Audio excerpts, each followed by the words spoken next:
the duplicate wizard. There's a couple different ways that you can handle duplicates. One of them, just using your list view, and if you highlight a couple records that you know are duplicates, you can then right-click and choose to merge those two records together. Now, when you choose to merge those two records together, you have some choices here. We have the second one. What's going on in here? Let me cancel that. Let me try that again. Those were the same record. What do I got going on here?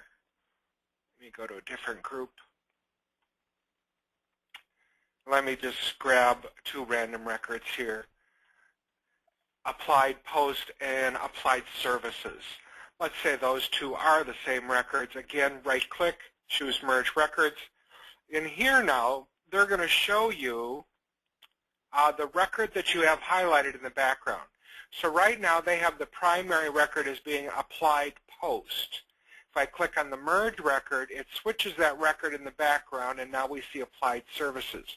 So one thing you want to make sure to do when you're setting up either for the duplicate wizard or for this just duplicate tool or merging tool, you want to make sure the screens in the background are the screens that you're going to want to see to compare duplicates. For example, this one has the history, and they have activities up in the middle here, and then, of course, the detail views. Because I cannot switch to a different tab here, I'd have to cancel this little tool and then go back in after I change the screen. So if I set it up the way I want to see it in the first place, I can see that in the background as I switch back and forth between the two records. Notes in history is a common one that you'd want to look at because you want to see which record is holding the most history or has any history, whatnot. They've also got a status. They have a status field here, primary and merge. Now, if I double-click on that, you see that it pops open that status field, and I can change that. So I can choose to change this to the merge record. I can ignore it altogether, or I can just delete this record. So if I don't want to merge it at all, I would just choose to delete if it's just a bad record. And same thing on the other one. So you can always change the statuses, switch them around, ignore them, delete them, or make a different record the primary. One more thing of significance on this screen is the checkbox for merge fields. This checkbox is telling us merge fields in one-to-one tables. If there are conflicts, the primary record wins. So let me look in the background here. We've got the primary record here. That is applied post, and I'm looking at some of the fields over on the right. So we'll see the industry field here for applied post is travel and hospitality, and on the merge record, it's services and consulting. So the value it's going to keep is the value that's on the primary record.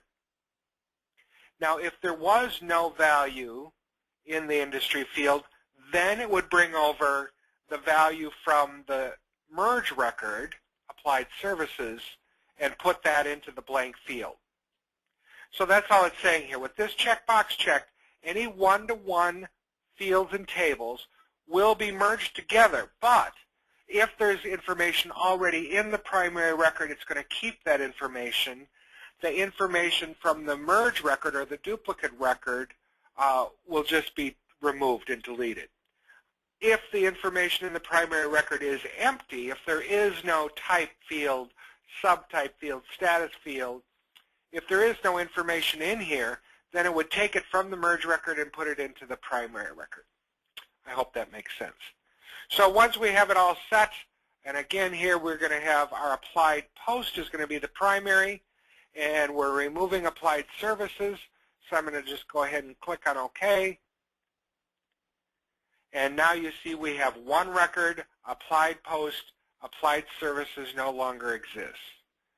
Double click on applied post. And we have two contacts underneath here. One was the contact at Applied Services, has now been merged into Applied Post. So with the Contacts tab highlighted this time, let's go ahead and do that again. I'm going to go back to the list view. I'll use Applied Post again, and we'll also use April Spectrum. And actually, before I do that, let me clear out a couple of these fields here and save that. Okay, now let me go to my list view.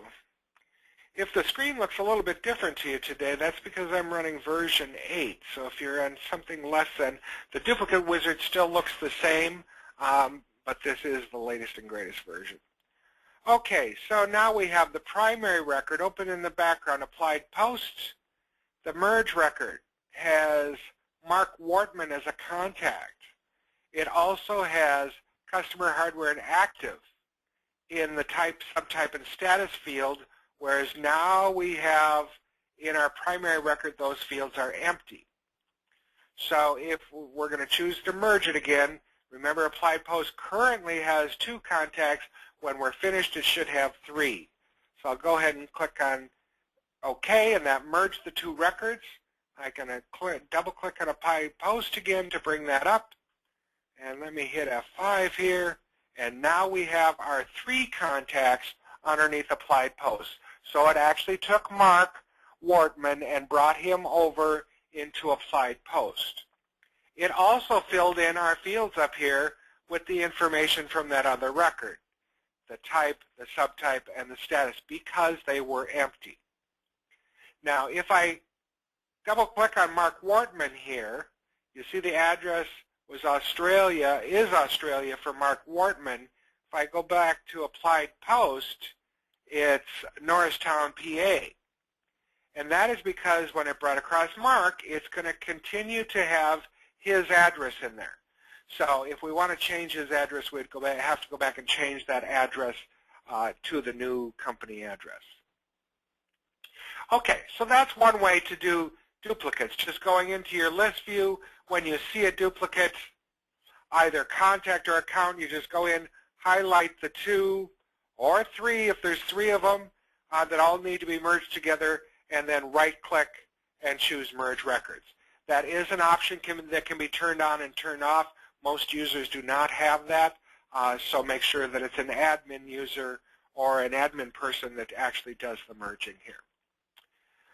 Then we also have our duplicate wizard. So if I go up to the Tools menu here, and I'm currently logged in as admin, and I'm going to go down to Maintenance, and you see we have a couple maintenance wizards there, the Replace Data and the Purge Records. Right now I'm just going to do the Check for Duplicates. So I'm going to go in and choose Check for Duplicates, and it brings up my duplicate wizard. Now here we can answer some questions as we move through the wizard. Are we going to merge, are we going to look for duplicate contacts or duplicate accounts? And now I've moved to contacts, so let's go with contacts. We'll say duplicate contacts. I just click on Next. What do I want to check? I could check just a group of records, or I could check all records. Click on Next again.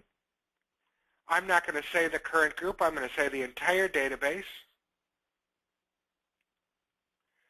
Now it says to select the fields you want to compare. So if it's the same account and the same last name and the same first name, I'm pretty sure that's a duplicate. So let's go ahead and click on Next there.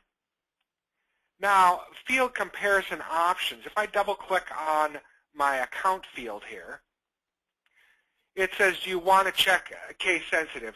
So if it's uppercase or lowercase, I do not want to check that. If it's in either or, I want to see it.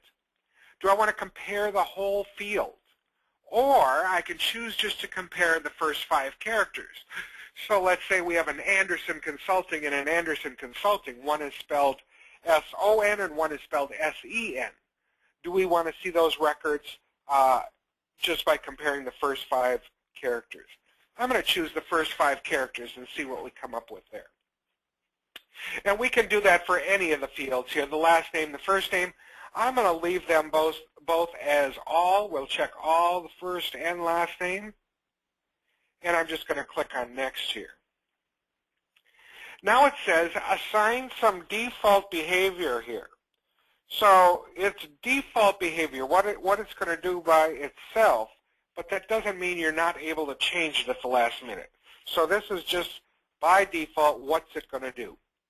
And then there's a checkbox down in the bottom here, Show Confirmation Dialog. We do want it to show confirmation dialog, so it'll stop at each one and show us what's happening. Back up in the default, there's many options underneath the default.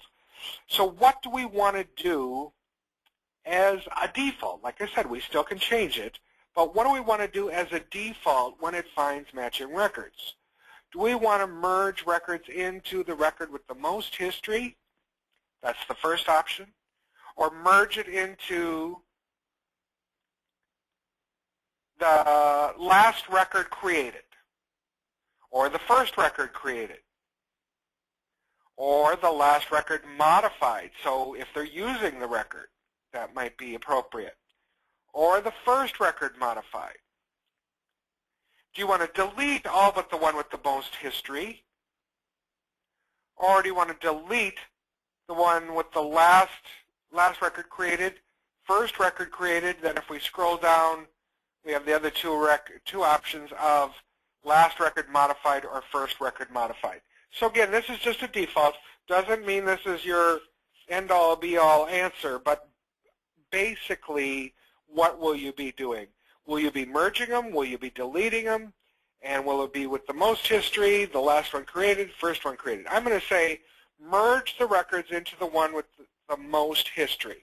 So if they both have history, that history will be merged together. And of course, I do want to show the confirmation dialog box. Now I'm just going to go ahead and click on Finish. It starts searching for duplicates. And here it found one here.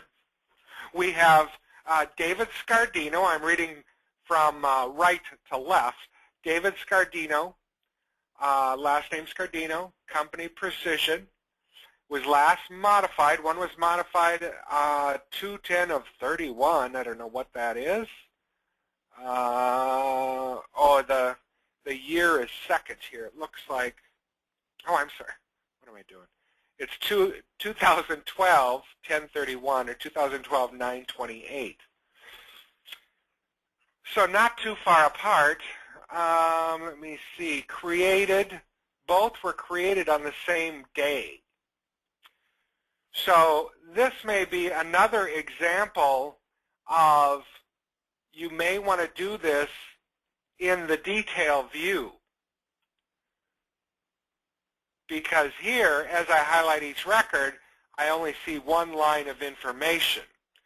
So let me cancel out of here. Let me again go to the detail view.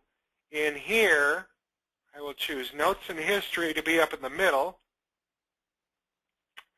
And I'll highlight Opportunities down below. So now that I've got the screen set the way I want it, now I'm going to go back into my wizard, check for duplicates, contacts, all records, the entire database, check the account, the last name, the first name, the first 5 characters of the account name, merge the records into the one with the most history, and show confirmation dialog box. Okay, here we go. So now I have a primary and I have a merge. So if I pull this window aside, I can click on the primary. You see it switches the record in the background. Assistant, there's an address field in Austin. We have email, we have web information. There's no history on this record, no opportunities. If I go to the other record, I do have a mobile phone number on this record. I do have a title on the merge record also. So actually, I think I'm going to reverse this. I want my merge record to be my primary. That was the one with the title. That's that one. And I want my primary, the one without the title, to be my merge record.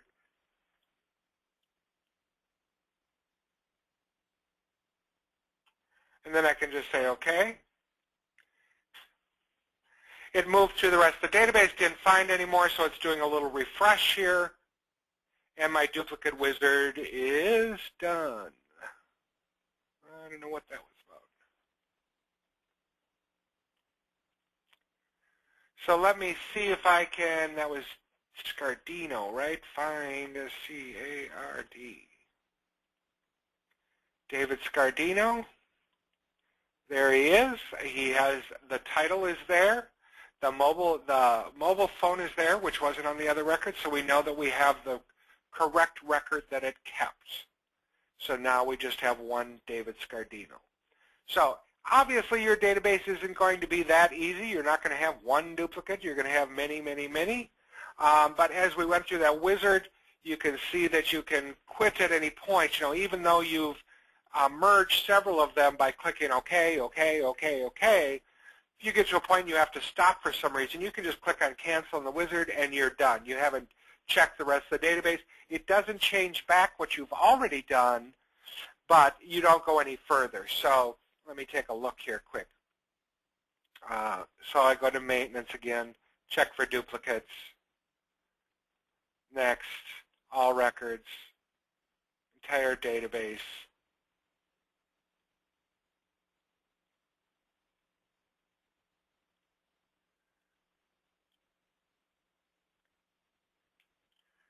And I don't think it'll find any. Yeah, I just wanted to show you. It didn't find any. I could go on first name. But basically, I just wanted to show you that you don't have to continue to go through a database of 30,000, 40,000 records. Once you've done 5 or 10 of them, if you need to move on to something else, you can just cancel that wizard and move on to something else with those 10 being done. Or like I said, you can do them individually also. From your list view, just highlighting a couple records, right-clicking, and choose the merge option to get rid of your duplicate records.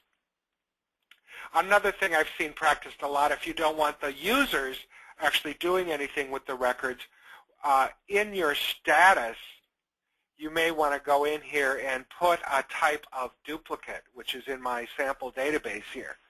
So if a user finds a duplicate record, they can just mark it as duplicate, and then the administrator can build a group off those duplicates and either purge them out of there or go in and find the main record and merge them together.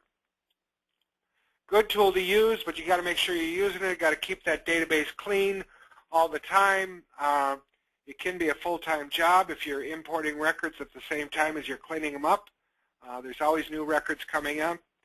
Make sure your users are checking multiple different ways as they're adding records so they don't add quite so many duplicates.